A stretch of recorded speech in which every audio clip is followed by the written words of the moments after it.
Hello everyone, this is Claudia again with yet another potion.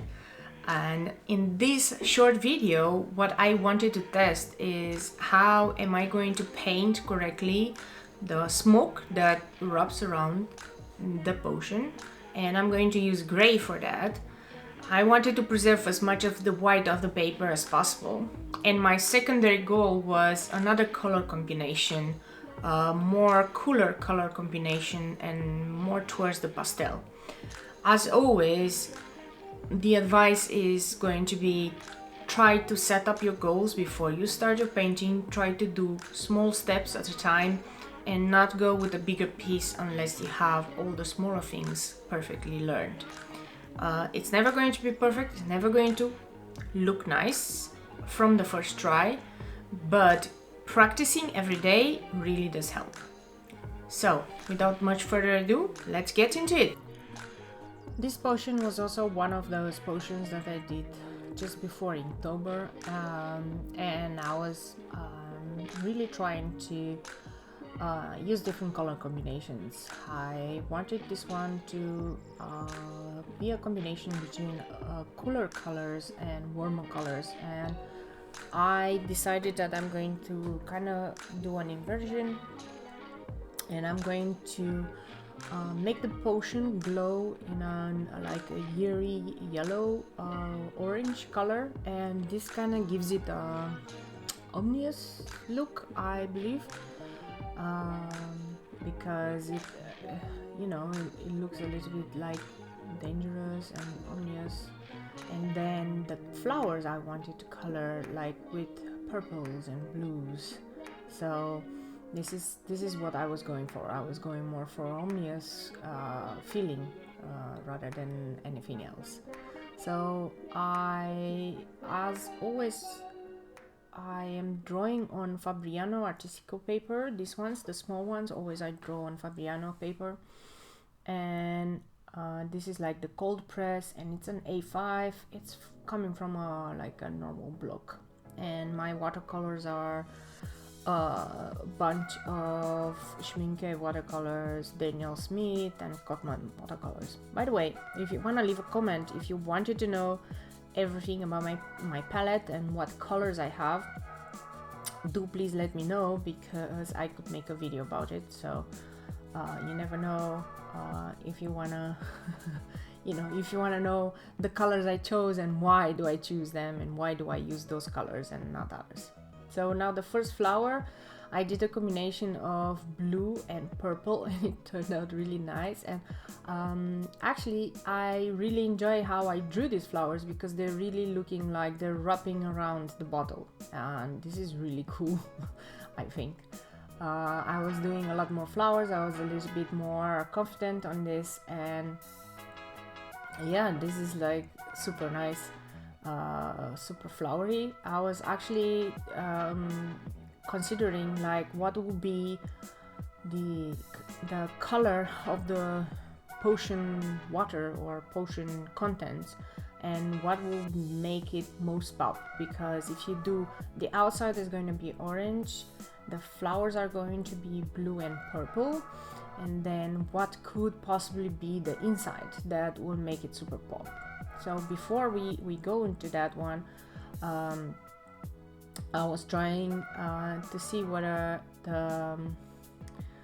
this special flower, which a little bit looks like it does look like a poppy, and I used a really like dark red, and then I dark red towards purplish, like a dust purple kind of thing. I think it's potter's pink, if I'm not mistaken.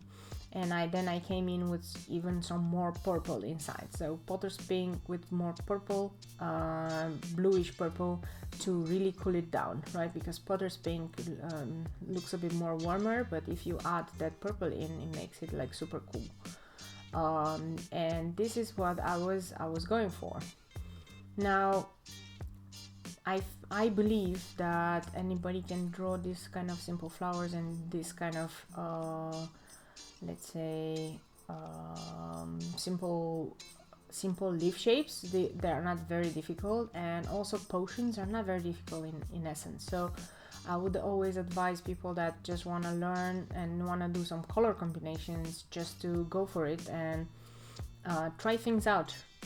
Just build your own potion, build your own flowers, and even if you can't draw, you can always stamp some. Like you can buy a stamp, and I think the potion shape you can very easily just do with a circle and just elongate the neck, and the rest just stamp some things around and make your own potion. I think when you start with a project that is like this smaller project, it is much easier to control and much easier to achieve your goals, instead of always wondering like, hey, should I start this big project or not, and always being afraid to start. So this is why I like small projects like this. Now for the smoke that is running around, or the smell, I decided I'm going to use gray, and I have several grays that I use, and this particular one is called Davis gray.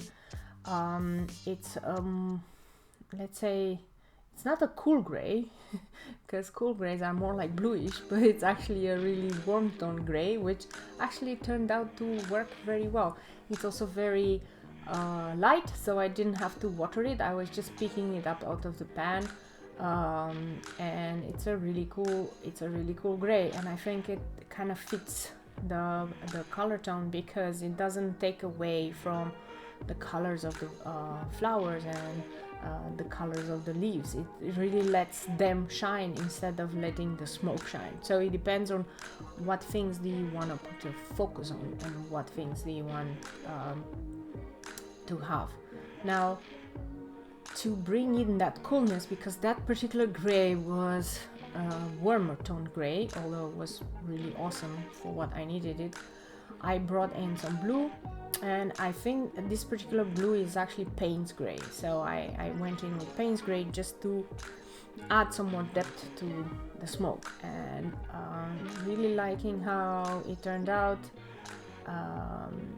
Not really well versed in drawing smoke or anything, but you know, just some sweet squiggly lines. This is all that it is.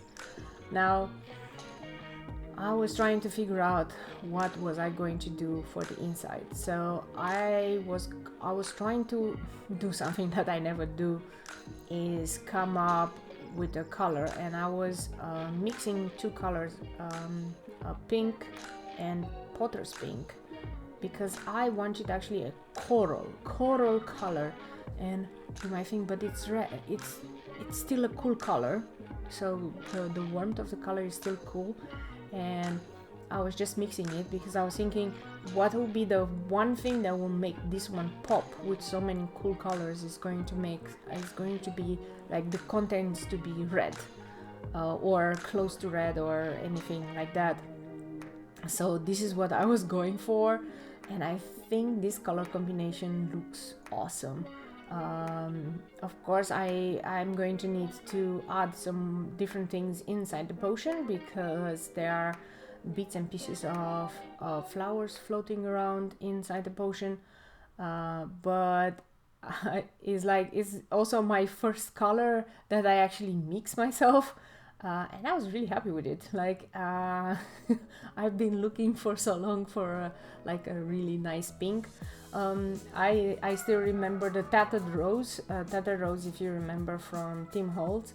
That is really a cool color, and I actually never found that one in watercolors. It's very hard to come across this, so to be able to mix it myself, something, of course, Tattered Rose, it's a little bit even more cooler than what I have here, but still really close by, and really awesome. So afterwards I was trying to, you know, kind of color in the bottle and give the illusion that it is a bottle by adding in some blue in there. And I think that turned out okay. I needed to bring in some more of that green to tie everything in, because, you know, green is like super important. It's part of the whole ensemble. And then I'm going to paint also the middle of the flowers with some yellow.